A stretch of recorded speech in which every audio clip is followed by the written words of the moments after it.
নমস্কার, আমি অরবিন্দ কুমার দাস। আজকে তোমাদের অত্যন্ত গুরুত্বপূর্ণ চ্যাপ্টারের নাম কি?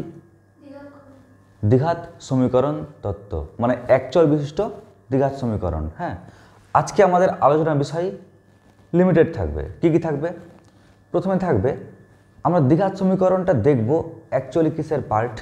নাম্বার 2 থাকবে পূর্ব জ্ঞান, মানে আমাদের যে জ্ঞানগুলো অগ্রিম দরকার লাগবে, ঠিক আছে, যেগুলো না জানলে গেলে আমরা চ্যাপ্টার বুঝতে পারবো না, অগ্রিম জ্ঞান। তারপর থাকবে পুরো রোড ম্যাপ। ক্লিয়ার? যদি আমরা পৃথিবীতে দাঁড়িয়ে থাকি তো দেখবে পৃথিবী সমতল মনে হবে, যেটা ভুল, তাই না? তো আমাদেরকে স্যাটেলাইট থেকে দেখতে হবে যে পৃথিবীর আকারটা কেমন। ঠিক একই রকমভাবে চ্যাপ্টারের পুরো আকার দেখতে হবে, যে পুরো চ্যাপ্টার জুড়ে কি কি আছে। ওকে, তো আমি প্রথমে বুঝিয়ে দিই, তারপর লেখার টাইম দেবো, লিখে নেবে। তো ফার্স্ট দেখো, দ্বিঘাত সমীকরণ। এই চ্যাপ্টারটা গণিতের কোন শাখার অংশ? এই চ্যাপ্টার গণিতের কোন শাখার অংশ? শাখা মানে কি? ধরে নাও পাটিগণিত একটা কি গণিতের শাখা, বীজগণিত গণিতের একটা শাখা, ত্রিকোণমিতি একটা শাখা। ক্লিয়ার? তো জ্যামিতি যেমন একটা শাখা। তো ওরকম এই দ্বিঘাত সমীকরণ এটা গণিতের কোন শাখার অংশ? এটা কি পাটিগণিতের অংশ? আচ্ছা, ব্যাপারটা বলে দিই কীরকম। ধরো একজনকে বাবা 10 টাকা দিল, বলে যা মার্কেট থেকে কিছু কিনে নিয়ে আয়। ও গেল মার্কেট গিয়ে ও করলো কি, দোকানদার ওকে 3 টাকা হয়তো ঘুরিয়ে দিল, কিন্তু কোনো একজনকে দেখার পর ও পুরো একদম কেউ মাথা পুরো টাল খেয়ে গেল, বাপরে কাকে দেখলাম আমি। বাড়ি আসলো, টাকা নিতে ভুলে গেল। দোকানদার যে টাকা ঘুরিয়ে দিবে টাকা নিতে ভুলে গেছে। এই যে টাকা পয়সা হিসাব টিসাব, কয় টাকা দিল কয় টাকা ফেরত পেলো, এটা গণিতের যে শাখার মধ্যে পড়লো সেটা কোন শাখা? পাটিগণিত। এবার বাবা বলছে এই কয় টাকা ফেরত এসে ঘুরিয়ে দে, ও তো ঘুরিয়ে দিতে পারছে না। ক্লিয়ার? তো বাবা ওকে একটা চর মারলো গালে, ঠিক আছে। তো গালের চর মারার ফলে গালের একটা পোর্শন পুরো কি বলতো লাল হয়ে গেল। তো যতটা এরিয়া লাল হলো, ঠিক আছে, তো ওই এরিয়াটা যে পরিমাপ করবে, তো এই ডিপার্টমেন্ট হচ্ছে পরিমিতির কাজ। ক্লিয়ার? তো পরিমিতির কাজ কি? পরিমাপ করা, কতটা জায়গা লাল হয়েছে। এবার জায়গাটা তখন ও আয়নায় দেখছে, দেখি তো লালটা কেমন হয়েছে। তো দেখছে বৃত্তাকার বরাবর লাল হয়েছে। তো যে শেপে লালটা হয়েছে, যে আকারে লালটা হয়েছে, ওই আকারটা পাওয়া যায় জ্যামিতিতে, ঠিক আছে। যাই হোক, মাঠটার খাওয়ার পর যখন বাড়িতে চুপচাপ বসে আছে, ভাবছে আরে আমি যেন কাকে দেখেছিলাম, ওর জন্য সমস্যাটা হয়েছে, কিন্তু মনে করতে পারছে না। ক্লিয়ার? তার নাম কি জিজ্ঞেস করেনি, তো ধরে নিল তার নাম হচ্ছে এক্স। এবার ওই এক্সটা ক্যালকুলেট করতে হবে, এটা কোন পর্যায়ে পড়লো? বীজগণিত। তো এগুলো হচ্ছে কি গণিতের এক একটা শাখা। ক্লিয়ার? তাহলে পাটিগণিত, বীজগণিত, জ্যামিতি, পরিমিতি, ত্রিকোণমিতি, এগুলো শাখা। তো দ্বিঘাত সমীকরণ এটা গণিতের যে শাখার অংশ, লিখে রাখবে এই শাখার নাম হচ্ছে কি? বীজগণিত বা অ্যালজেব্রা। বীজগণিত বা অ্যালজেব্রা। তোমাদের বইতে এই চ্যাপ্টারটাকে একদম প্রথম চ্যাপ্টারে স্থান দিয়েছে, চ্যাপ্টার 1, ফার্স্ট চ্যাপ্টারে স্থান দিয়েছে। ব্যাস, তাহলে আমাদের একটা কাজ খতম হয়ে গেল, যে গণিতের কোন শাখার অংশ আর কোন চ্যাপ্টারে আছে। এবার সেকেন্ড ধাপে জানাবো, স্যার চ্যাপ্টার তো বুঝবো, নো প্রবলেম, কিন্তু আমরা কি উদ্দেশ্যে শিখতে চাই? খালি নাম্বারের জন্য শিখতে চাই নাকি কিছু জ্ঞান অর্জন হবে? তো জ্ঞান অর্জন যেমন ইম্পর্টেন্ট, নাম্বারটাও ইম্পর্টেন্ট, ঠিক কিনা? তো আমরা এই চ্যাপ্টারটা করবো বটে, আমরা দেখতে চাইছি যে এই চ্যাপ্টারটা আমরা কোশ্চেন পত্রের কোথায় পাবো। প্রশ্নপত্র যখন হাতে পাবো, মাধ্যমিকের প্রশ্নপত্র যখন হাতে পাবো, তো প্রশ্নপত্র পাওয়ার পর কত নম্বর অঙ্ক উল্টাবো আর এই চ্যাপ্টারের অঙ্ক পাবো। তো এটার জন্য আমি কয়েকটা ভাগ করে দিচ্ছি, দেখে নাও। ধরে নাও এ ফর অ্যারিথমেটিক মানে পাটিগণিত, এ ফর অ্যালজেব্রা, তারপর আছে জিওমেট্রি মানে জ্যামিতি, তারপর আছে ত্রিকোণমিতি, তারপর পরিমিতি, তারপর স্ট্যাটিস্টিক্স মানে রাশিবিজ্ঞান। কেমন? টোটাল যখন তুমি মাধ্যমিকের প্রশ্নপত্র হাতে পাবে তখন কিন্তু একদম এই ধাঁচে কোশ্চেনটা সাজানো থাকে। কেমন? নাম্বার 1, নাম্বার 2, নাম্বার 3 এগুলোতে তো বুঝতেই পারছো এমসিকিউ, শূন্যস্থান পূরণ আর সত্য মিথ্যাতে ভর্তি থাকবে। তারপর 4 নম্বর যে কোশ্চেন থাকবে ওখানে থাকবে 2 মার্কের কোশ্চেন, কেমন 2 মার্কের কোশ্চেনগুলো থাকবে। কিন্তু আসল খেলা স্টার্ট হচ্ছে এখান থেকে 5 নম্বর অঙ্ক থেকে। ঠিক আছে, কি বললাম 1 নাম্বার 2 নাম্বার 3 নাম্বার এখানে শুধু 1 মার্কেরই প্রশ্ন থাকে। ঠিক আছে, এমসিকিউ হতে পারে, এমসিকিউ থাকবে, তারপর থাকবে শূন্যস্থান পূরণ, সত্য মিথ্যা। 2 মার্ক 4 মার্কের প্রশ্নগুলো সব থাকবে 2 মার্কসের কোশ্চেনের মতন। আর 5 মার্কের কোশ্চেন থাকবে, 5 নম্বরে কোশ্চেন থাকবে পাটিগণিত থেকে। ক্লিয়ার, থাকবে দুটো, বলবে যে করে একটা করো। ওরকম অ্যালজেব্রায় মানে বীজগণিতে থাকবে 6 নম্বর কোশ্চেন, 7 নম্বর কোশ্চেন, 8 নম্বর কোশ্চেন। জিওমেট্রি থাকবে 9 নম্বর কোশ্চেন, 10 নম্বর কোশ্চেন, 11 নম্বর কোশ্চেন। এখানে থাকবে 12 নম্বর কোশ্চেন, 13 নম্বর কোশ্চেন, কেমন এখানে থাকবে 14 নম্বর কোশ্চেন, আর এখানে থাকবে 15 নম্বর কোশ্চেন। টোটাল এই হচ্ছে কি তোমাদের মাধ্যমিক পরীক্ষার কোশ্চেনের যে প্যাটার্ন। ক্লিয়ার, হ্যাঁ। তা বলে এরকম ভেবো না স্যার 15তে একটা অঙ্ক থাকবে, না না 15তে 3টা অঙ্ক থাকবে, যে কোনো দুটো করতে বলবে। ক্লিয়ার, 14তে 3টা অঙ্ক থাকবে, যে কোনো দুটো করতে বলবে। ফলে এগুলোতে ভাগ আছে আবার, কিন্তু যদি তুমি এমনি নাম্বারিং ভাগ করো তাহলে এই হচ্ছে পুরো নাম্বার। ঠিক আছে, তাহলে কি বললাম 1 2 3 এ থাকবে 1 মার্কের কোশ্চেন, 4 এ থাকবে 2 মার্কের কোশ্চেন, তারপর 5 মার্কে থাকবে কি 5 নম্বরের যে অঙ্কটা ওটা হবে পাটিগণিতের, 6 7 8 নম্বরের যে অঙ্কটা ওটা হবে কি অ্যালজেব্রা। এরকম করে পার্টগুলো চলছে। স্যার ওগুলো বাদ দিন, কোশ্চেন প্যাটার্ন তো বুঝে গেলাম। আপনি বলুন যে যে চ্যাপ্টার শেখাচ্ছেন এটা প্রশ্নপত্রে কোথায় পাবো আমি? তো মাথায় রাখবে এই চ্যাপ্টার তুমি প্রশ্নপত্রের অঙ্ক নাম্বার 6 গিয়ে পাবে। কেমন, এবার ভাবিও না যে এর সঙ্গে বিকল্প থাকবে কেউ, এই চ্যাপ্টারের সঙ্গে বিকল্প এই চ্যাপ্টারই থাকবে। ক্লিয়ার, ফলে কেউ মনে করে এই চ্যাপ্টার অল্টারনেটিভ অন্য চ্যাপ্টার করে যাবো, চলবে না, এই চ্যাপ্টার হচ্ছে কম্পালসারি। কেমন কেমন তাহলে 6 নম্বরে 2টো অঙ্ক থাকবে আর এই চ্যাপ্টারের সঙ্গে অর থাকবে, মানে এই চ্যাপ্টার করা বাধ্যতামূলক। এফডি ওকে, কোনো সমস্যা নেই। ঠিক আছে, এবার আমরা জানবো এই চ্যাপ্টারের অ্যাপ্লিকেশান, এই চ্যাপ্টারের প্রয়োগ কোথায় পাবো। এই চ্যাপ্টারের প্রয়োগ আমরা কোথায় পাবো? তো মাথায় রাখবে কোনো চ্যাপ্টার যখন শিখবে তার তো নিশ্চয়ই প্রয়োগ থাকে। তো প্রথম যে প্রয়োগটা পাবো আমরা যখন উচ্চতর শ্রেণীতে অঙ্ক করব তখন দেখবে গণনায়, ক্যালকুলেশানে আমরা কিন্তু এই চ্যাপ্টারের প্রয়োগটা অনেক পাবো। অনেক জায়গায় দেখবে দ্বিঘাত সমীকরণ গণনার বিষয় থাকবে, তো তখন কিন্তু আমার এই প্রয়োগটা প্রয়োজন। নাম্বার 1। নাম্বার 2 কি? নাম্বার 2 হচ্ছে পরবর্তীতে যখন তুমি ফিজিক্স নিয়ে এগোবে বা ভৌতবিজ্ঞান, ক্লিয়ার, তো দেখবে ওখানে না কিছু কার্ভ থাকবে, বক্ররেখা থাকবে। ক্লিয়ার, কিছু বক্ররেখা থাকবে,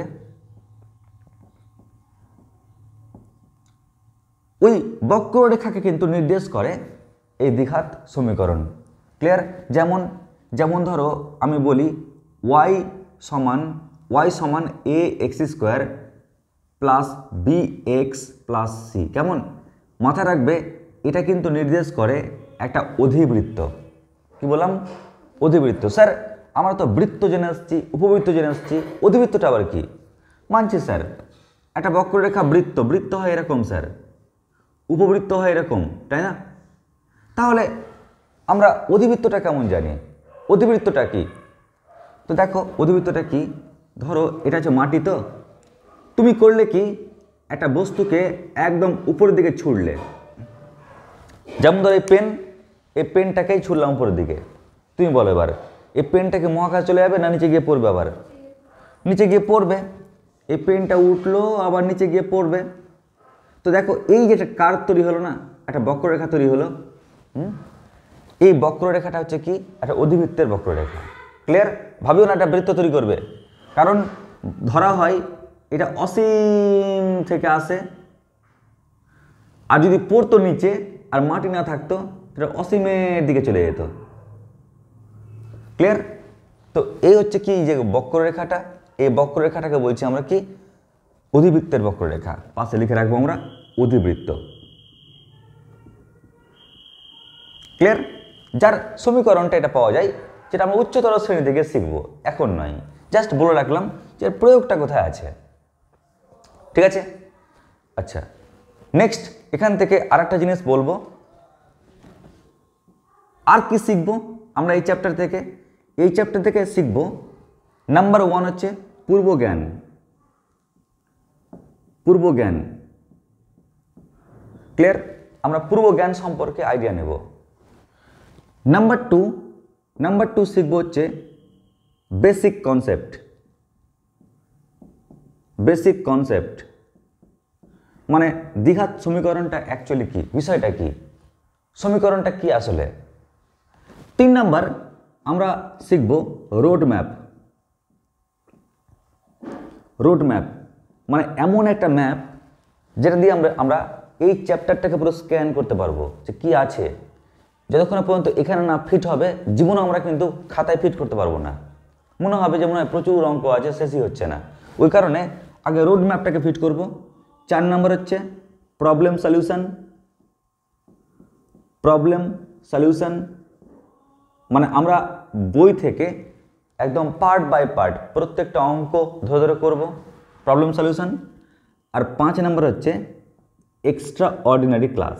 মানে যদি তুমি মনে করো যে না শুধুমাত্র এ অবধি সীমাবদ্ধ থাকবো না, আর একটু বেশি কিছু জানতে চাই, যেটা আমার জেক্সপো পরীক্ষা বা অন্যান্য পরীক্ষাতে লাগবে, ক্লিয়ার? পরবর্তীকালে হয়তো ভালো স্কুলে ভর্তি হবে, হয়তো অ্যাডমিশন টেস্ট পরীক্ষা নেবে, তখনও তো দরকার। তার জন্য কিছু এক্সট্রা অর্ডিনারি ক্লাসগুলো দেওয়া হবে। তো এই হচ্ছে কি বলতো আমাদের প্রাথমিক আইডিয়া। বুঝতে পারলে বিষয়টা? তা কী বললাম? দ্বিঘাত সমীকরণ, এটা গণিতের যে শাখার অংশ, অ্যালজেব্রা। ক্লিয়ার? যখন মাধ্যমিকের প্রশ্ন তুমি ওপেন করবে, ক্লিয়ার, সমস্যা একটাই, আমরা প্রথমে যদি শেখাই না স্টুডেন্টসকে প্রশ্নপত্র আকার কেমন হবে, কিন্তু যখন প্রশ্নপত্র ওপেন করবে তখন তুমি একদম এইরকমভাবে সাজানোই প্রশ্নপত্র পাবে। ক্লিয়ার? যেখানে 3টা কোশ্চেনই থাকবে 1 মার্কের, 4 নম্বরের কোশ্চেনে থাকবে 2 মার্কসের প্রশ্ন। এখান থেকে 2টো অঙ্ক থাকে পাটিগণিত থেকে, যখন একটা করতে বলে ওটা 5 নম্বর অঙ্কে থাকে, 5 নম্বর অঙ্কে। ঠিক আছে? 6 নম্বর অঙ্কে, 7 নম্বর অঙ্কে, 8 নম্বর অঙ্কে অ্যালজেব্রা থাকে। তো এখানে এটা অ্যালজেব্রার পার্ট, ওই কারণে জাস্ট 6 নম্বর অঙ্কে কিন্তু দেখতে পাওয়া যায় এই চ্যাপ্টার অঙ্ককে। অর থাকে না, এই চ্যাপ্টারের সঙ্গে এই চ্যাপ্টার অর থাকে, অন্য চ্যাপ্টার অর থাকে না। তারপর পড়লাম এর প্রয়োগ কোথায়, গণনার ক্ষেত্রে আর কার্ভের ক্ষেত্রে। আর আমরা শিখবো আজকে এই পার্টগুলো। কেমন?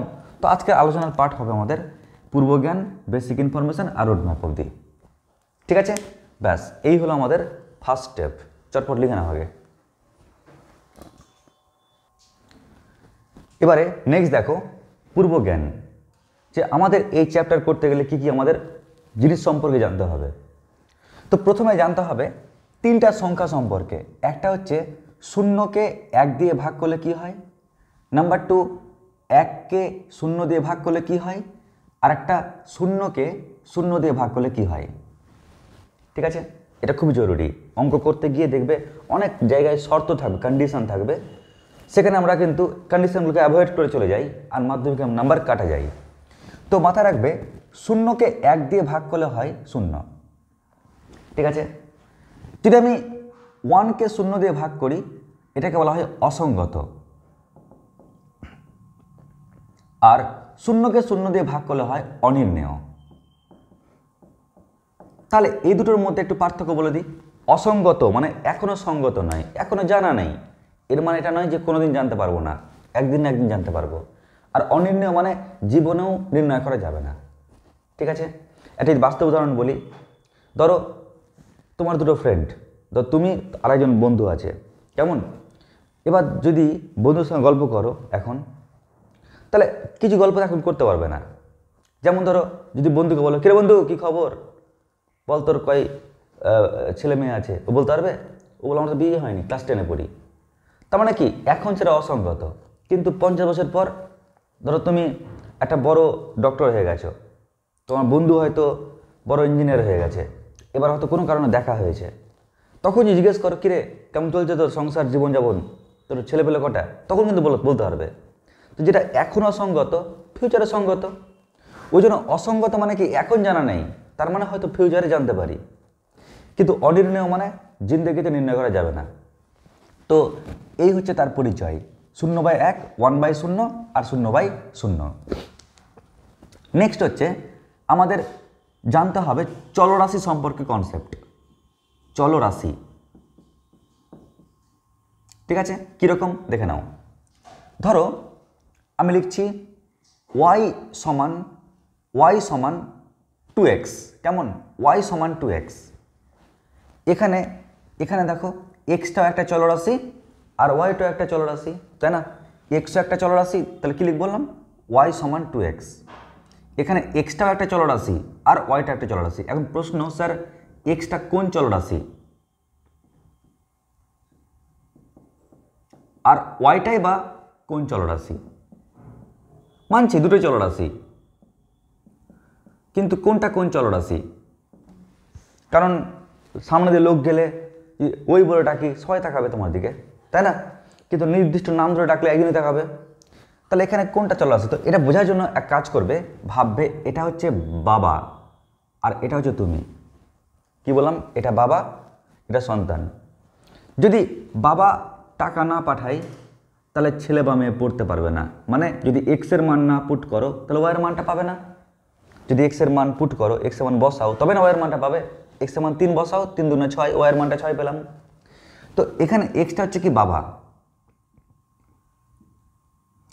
আর ওয়াইটাকে সন্তান, ঠিক কিনা? তো বাবা কিন্তু তোমার উপর নির্ভর করে নেই, বাবা স্বাধীন, বরং সন্তান হচ্ছে পরাধীন, বাবার উপর নির্ভরশীল হয়ে আছে। ওই জন্য এক্সকে বলছি আমরা কি, স্বাধীন। বাবা স্বাধীন, তাই স্বাধীন চলরাশি। কিন্তু তুমি হচ্ছে পরাধীন, তাই তুমি হচ্ছে পরাধীন চলরাশি। ঠিক আছে? তো আমরা দুটো চলরাশি শিখলাম, একটা স্বাধীন চল কি আর একটা পরাধীন চল কি। এবার আমরা জানবো এবার বহুপদ রাশিমালা, বহুপদ বা বহুপদী সংখ্যামালা, বহুপদী সংখ্যামালা, এই বিষয় সম্পর্কে কনসেপ্ট, কারণ আমাদের দ্বিঘাত সমীকরণ লাগবে। তাই দেখো, নাম শুনে বুঝতে পারছি অনেকগুলো পদ কি করব, যখন যোগ করে একটা দারুণ মালা তৈরি করব। যেমন ধরো 2x + 1, কেমন, দুটো পদকে যোগ করেছি, ও তৈরি করেছে কি, বহুপদী সংখ্যামালা। কেমন? যেমন ধরো 3x² প্লাস ধরে নাও 5x + 7, ক্লিয়ার? এটাও কিন্তু বহুপদী সংখ্যামালা। যেমন ধরো 4x³ + x² + x + 7, এটাও কিন্তু কি, বহুপদী সংখ্যামালা। কিন্তু মাথায় রাখবে, বহুপদী সংখ্যামালা চেনার একটা টেকনিক আছে। চেনার টেকনিকটা কি, এক্সের যে পাওয়ার, এক্সের যে ঘাত, এক্সের যে পাওয়ারগুলোকে ন্যাচারাল নাম্বার হতে হবে, মানে স্বাভাবিক সংখ্যা, 1 2 3 4 5 6 7 8 এগুলো হতে হবে। ঠিক আছে? তাহলে বহুপদী সংখ্যামালা চেনার যে ট্রিক্সটা কি, এক্সের যে ঘাত, এক্সের যে পাওয়ার কি হতে হবে, ন্যাচারাল নাম্বার, মানে স্বাভাবিক সংখ্যা হতে হবে। এটা হচ্ছে ট্রিক্স চেনার, ক্লিয়ার? তো বলো তো, আমি যদি বলি 5x⁷ বা 5x³ + 1, ক্লিয়ার? এটা কি বহুপদী সংখ্যামালা হবে? হবে। কেন বলো তো? কারণ ওর যে এক্সের যে পাওয়ার, সেটা কি আছে, ন্যাচারাল নাম্বার আছে। কিংবা আমরা এটাকে ইচ্ছা করে লিখতে পারবো, কেমন করে দেখে নাও, 5x⁻³ প্লাস 0 ইন্টু কত, x² প্লাস 0 ইন্টু কত, x + 1, তাই না? দেখো এক্সটা আস্তে আস্তে বাড়ছে পাওয়ারটা। তো এটা হচ্ছে বহুপদী সংখ্যামালা। আচ্ছা বলো তো, এটা হবে কি, x² - 6 √x + 7। দেখো এখানে কিন্তু x এর পাওয়ার হাফ আছে না, √x মানে কি, x এর পাওয়ার হাফ। এবার যদি x এর পাওয়ার হাফ হয়, এই হাফটা কি স্বাভাবিক সংখ্যা হবে? হাফ স্বাভাবিক সংখ্যা নয়। স্বাভাবিক সংখ্যা কি কি? 1 2 3 4 5 6। তো হাফ তো স্বাভাবিক সংখ্যা নয়, ওই জন্য মানছি যে প্রথমটা ও হচ্ছে বহুপদী সংখ্যামালা, সেকেন্ড ওও কিন্তু বহুপদী সংখ্যামালা, থার্ড ওও বহুপদী সংখ্যামালা, ফোর্থ ওও বহুপদী সংখ্যামালা, কিন্তু লাস্টেরটা ও কিন্তু বহুপদী সংখ্যামালা না। বলো একদম পুরো ক্লিয়ার কিনা? আচ্ছা, এখান থেকে আরেকটা জিনিস বলে রাখি, আমরা এই সংখ্যামালাকে বলি একঘাত। কঘাত? একঘাত। কেন বলতো? ওর সবচেয়ে বড় মাথায় পাওয়ার কত আছে? 1। তাহলে একঘাত বহুপদী সংখ্যামালা বা একঘাত অপেক্ষক। ক্লিয়ার? বলো তো, এর সবচেয়ে মাথায় বড় পাওয়ার কত আছে? 2। তাই আমরা বলবো কি এটা দ্বিঘাত বহুপদী সংখ্যামালা বা দ্বিঘাত অপেক্ষক। এর কত আছে? 3। এটা কত হবে? ত্রিঘাত বহুপদী সংখ্যামালা, আবার বলতে পারি ত্রিঘাত অপেক্ষক। ঠিক আছে? বলো একদম বহুপদী সংখ্যামালা সম্পর্কে কনসেপ্ট ক্লিয়ার হলো কিনা? যখনই তোমাকে দেখো মনে তো অনেক কিছু থাকবে না, তাই ব্রেনে কি ইনস্ট্রাকশন দেবে বহুপদী সংখ্যামালা, যে এক্সের যে পাওয়ার ওটা কি হতে হবে? Natural number. কেমন? ন্যাচারাল মানে স্বাভাবিক সংখ্যা হতে হবে। আচ্ছা, আর কি জানবো এক্সট্রা? আর জানবো একটা জীবনচক্র। মাটি থেকে সব কিছু উৎপন্ন হয়, মাটিতে বিলীন হয়ে যায়। তো আমরা জানবো সে জীবনচক্র, একটা চক্র সম্পর্কে আমরা জানবো। কি চক্র? দেখো এক্স, কেমন? ওই এক্সটা কি? একটা চলরাশি না? তাহলে চলরাশি হচ্ছে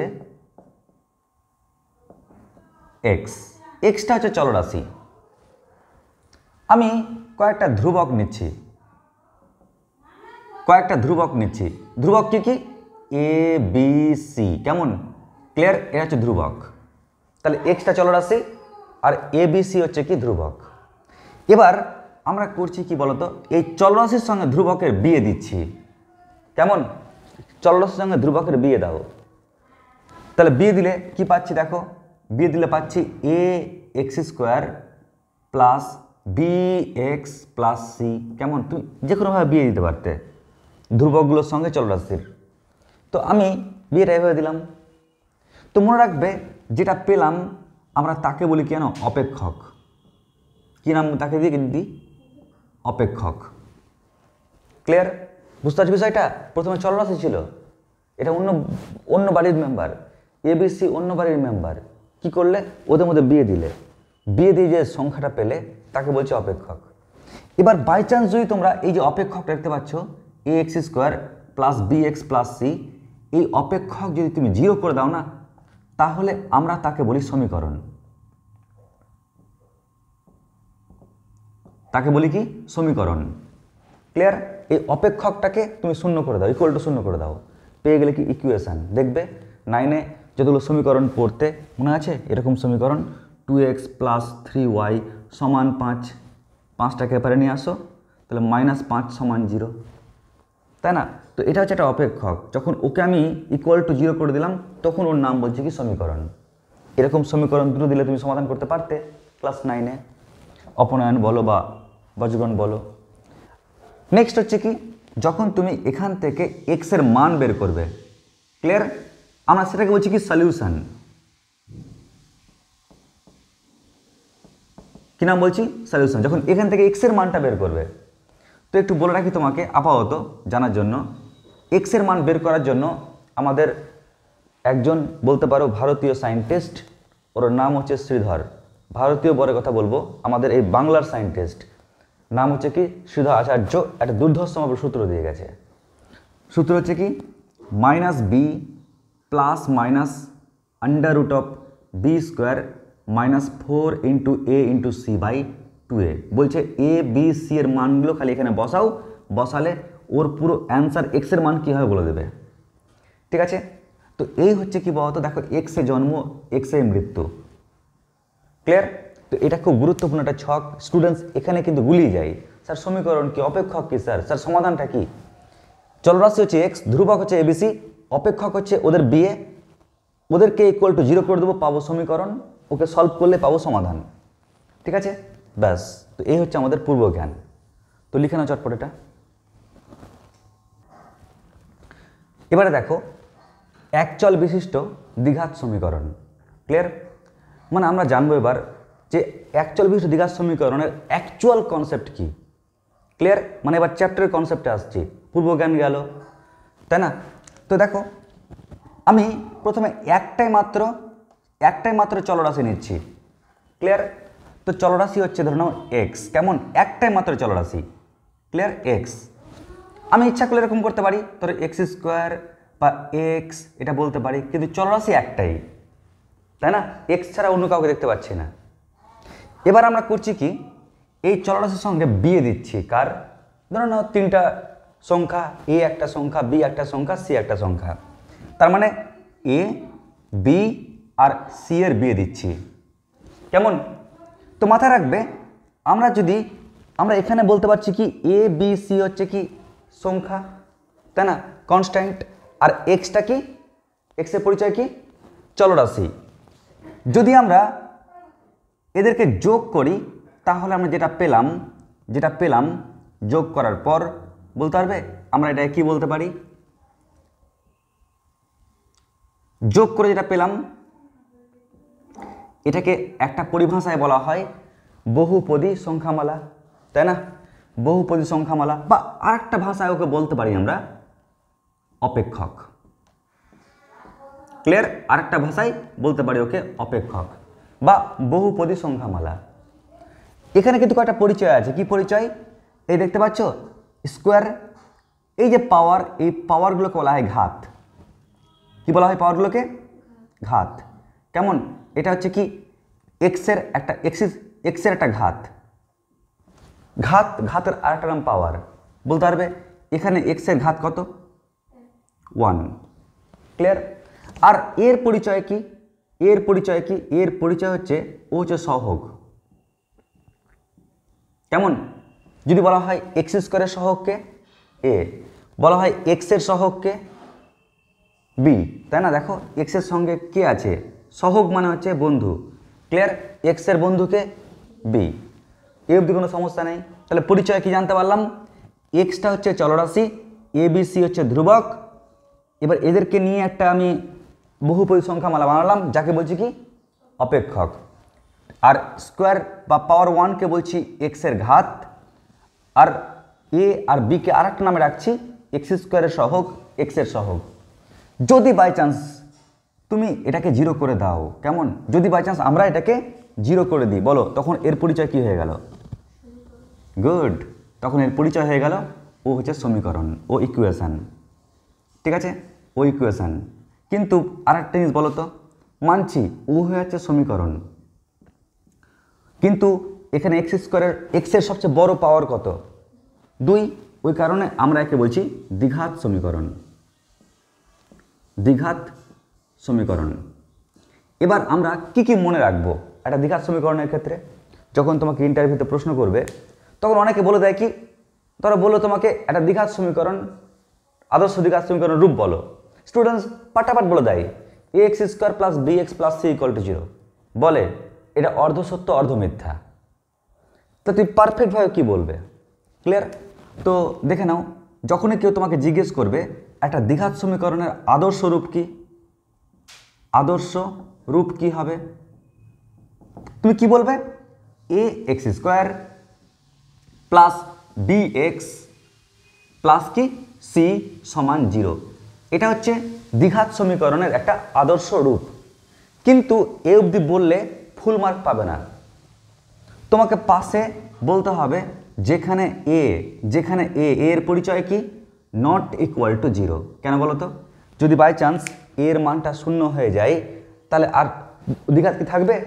তখন কয় ঘাতে পরিণত হচ্ছে? এক ঘাত হয়ে যাচ্ছে না, কারণ এর মানটা 0 হলে এই পদটা ভ্যানিশ হয়ে যাচ্ছে, তখন সমীকরণটা হলো এক ঘাত, যেটা আমাদের চ্যাপ্টার না, আমাদের চ্যাপ্টার দ্বিঘাত। তার মানে যেমন করে হোক না কেন এর মানটাকে 0 হওয়া চলবে না। ক্লিয়ার? এর মানটাকে 0 হওয়া চলবে না, তবে আমি দ্বিঘাতটা পাবো। ওই জন্য যখনই কেউ জিজ্ঞেস করবে যে একটা দ্বিঘাত সমীকরণ আদর্শ রূপ বলো, সঙ্গে সঙ্গে এটা বলার পর পাশে কি বলতে হবে? যেখানে এক্স স্কোয়ারের যে সহগ মানে এ নট ইকুয়াল টু কি 0। ঠিক আছে? এটা হচ্ছে কমপ্লিট একটা আদর্শ রূপ।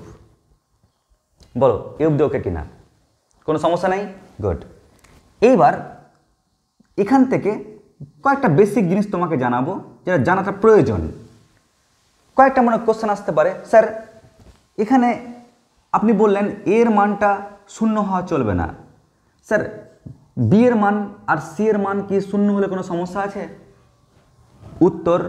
উত্তর কি এর মানটা কিন্তু নট ইকুয়াল টু জিরো। হ্যাঁ, এর মানটা জিরো হওয়া চলবে না। স্যার বি আর সি এর মান যদি শূন্য হয়ে যায় বাই চান্স, কোনো কিছু এসে যায় না। বি এর মান শূন্য হোক, সি এর মান শূন্য হোক, যায় আসে না, কিন্তু এর মান শূন্য হওয়া চলবে না।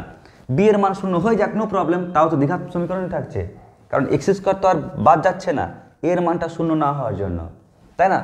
তাই ওটা এফেক্ট না, বি এর মান যা তা হতে পারে, বি এর মান সি এর মান শূন্য হলেও কোনো সমস্যা নাই। ক্লিয়ার? বি ও সি এর মান শূন্য হতে পারে। ক্লিয়ার?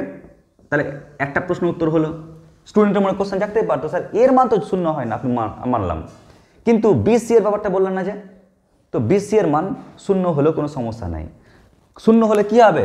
ধরে নাও ও বাতিল হয়ে গেল, তো ও তো বাতিল হচ্ছে না, ও বাতিল না হওয়ার জন্য সমীকরণটা দ্বিঘাতে থাকছে। এক্স এর পাওয়ার তো 2 দেখতে পাচ্ছি। আচ্ছা, আর কি হতে পারে? নাম্বার 2, স্যার এ এর মান, বি এর মান, সি এর মান, এ বি সি, ক্লিয়ার, এর মান কেমন সংখ্যা হবে স্যার? বাস্তব সংখ্যা না কাল্পনিক সংখ্যা? ক্লিয়ার? এ বি সি এর পরিচয় কি হবে? এরা কোন সংখ্যা হবে? এরা কোন সংখ্যা হবে? এরা বাস্তব সংখ্যা হবে নাকি অবাস্তব সংখ্যা হবে? এরা বাস্তব সংখ্যা নাকি কাল্পনিক সংখ্যা হবে? মাথায় রাখবে দুটোই কিন্তু হয়, কিন্তু তোমাদের ক্লাস 10-এ যেহেতু কাল্পনিক সংখ্যা সম্পর্কে ধারণা দেওয়া হয় না, খালি মুখে বলা হয় এটা কাল্পনিক সংখ্যা, কিন্তু কাল্পনিক সংখ্যাটা কি পুরো ধারণা দেওয়া হয় না। ওই জন্য আমরা ক্লাস 10-এ শুধু বাস্তব সংখ্যাগুলোকে অ্যালাউ করব। কেমন? আমরা বাস্তব সংখ্যাকে অ্যালাউ করব, তা বলে এটা নয় যে এবিসি কাল্পনিক হতে পারে না। স্যার কোথায় শিখবো তাহলে? আমরা ক্লাস 10-এর সিলেবাসে আমরা এবিসিকে বাস্তব সংখ্যা হিসাবে চিনব বা শিখব। যখন ক্লাস 11-এ উঠব তখন আবার দ্বিঘাত সমীকরণ সিলেবাসে আছে, তখন ওখানে আমরা এ বি সি এদেরকে কাল্পনিক সংখ্যা হিসাবে আমরা দেখব এবং গণনা করব। ঠিক আছে? ফলে এটা বলা ভুল যে এবিসি অল টাইম বাস্তব সংখ্যা হবে, কাল্পনিক সংখ্যা হয় না, এটা ভুল। বাস্তবও হয়, কাল্পনিকও হয়। কাল্পনিকটা আমাদের এখন সিলেবাসে নেই, বাস্তবটা আমাদের সিলেবাসে আছে। ঠিক আছে? 3 নাম্বার, ধরো তুমি ওই সমীকরণটাকে সলভ করছো, সমাধান করছো, সমাধান করে হয়তো এক্স ইকুয়াল টু তুমি পেয়ে গেছো বাই চান্স আলফা। ও দাবি করছে যে আমি ওই সমীকরণকে সলভ করে পেয়েছি। ক্লিয়ার? তার মানে কি এক্স ইকুয়াল টু আলফা সমীকরণের বীজ, সমীকরণের যদি বীজ হয় না, বীজ মানে কি ওই সমীকরণকে সমাধান করে আমি এক্সের এই মানটা পেলাম। ক্লিয়ার? যদি পেয়ে যাও তুমি কি করবে? তোমার ডিউটি হচ্ছে কিচ্ছু না, জাস্ট ওই মানটাকে একদম এক্সের জায়গাতে বসিয়ে দাও। ক্লিয়ার? তাহলে বসালে কি পাচ্ছ বলো? এ ইন্টু আলফা স্কোয়ার, তাই না? এক্সের জায়গাতে মানটা বসাও, A into alpha square plus কি বলো? B into alpha plus C equal to 0। এটাই তোমার কাজ হবে। ক্লিয়ার? তাহলে আমি এখান থেকে মাত্র 3টে জিনিস বললাম। আদর্শ রূপটা কি? আদর্শ রূপ হচ্ছে এইটা, মনে রাখবে। যখনই লক্ষ্মী থাকবে তার পাশে আউল থাকবে তো নাকি? যখনই সরস্বতী থাকবে তার পাশে হাঁস থাকবে, যখনই দুর্গা থাকবে তার পাশে কে? সিংহ থাকবে। ওরকম যখনই সমীকরণ থাকবে তার পাশে বাহনটাও থাকবে। এই নট ইকুয়াল টু 0, এই হচ্ছে বাহন। ক্লিয়ার? ও ছাড়া চলবে না। আর এর পরেও স্টুডেন্টের মধ্যে প্রশ্ন জাগতে পারে। ক্লিয়ার? হয়তো স্টুডেন্টস বলে না, কিন্তু মনের মধ্যে প্রশ্ন রেখে দেয়। ক্লিয়ার? আমি একজন স্টুডেন্টস নিজেকে ভাবলাম কীরকম, স্যার এর মান তো 0 হলো না, বিসি কী করলো স্যার? ওর মান কি 0 হতে পারে? অবশ্যই হতে পারে, নো প্রবলেম, কিন্তু এ 0 হওয়া চলবে না। নাম্বার 2 কি? স্যার এবিসি ওটা রিয়েল নাম্বার না কমপ্লেক্স নাম্বার? তাহলে কি কমপ্লেক্স নাম্বার কি হয় না স্যার? না, হয়। ওটা আমরা পড়বো উচ্চতর শ্রেণীতে। আমাদের ক্লাস 10-এ এবিসি বাস্তব সংখ্যা হিসেবে পড়ানো হয়। স্যার ধরে নিন আমরা একে ক্যালকুলেশন করলাম, গণনা করলাম, আর এক্সের একটা মান পেলাম। ওই মানটা আমি কি করব স্যার? আমাকে যদি মানটা বলে দেয়, ওই মানটা নিয়ে লোককে দেখাবো এভাবে, স্যার দেখুন স্যার এক্সের মান পেয়ে গেছি? না, আমরা ওই মানটা আমাদের বলে দিলে সঙ্গে সঙ্গে মানটা সমীকরণে বসাবো, বসানোর পর যা পাবো ওটা দেখা যাবে। কেমন? তো এই হচ্ছে কি বলতো আমাদের অ্যাকচুয়াল বিশিষ্ট অধিকার সমীকরণের একটা মিনিমাম কনসেপ্ট। এবার চলে আসছি আমরা রোড ম্যাপে। তো লিখানো চটপট আগে।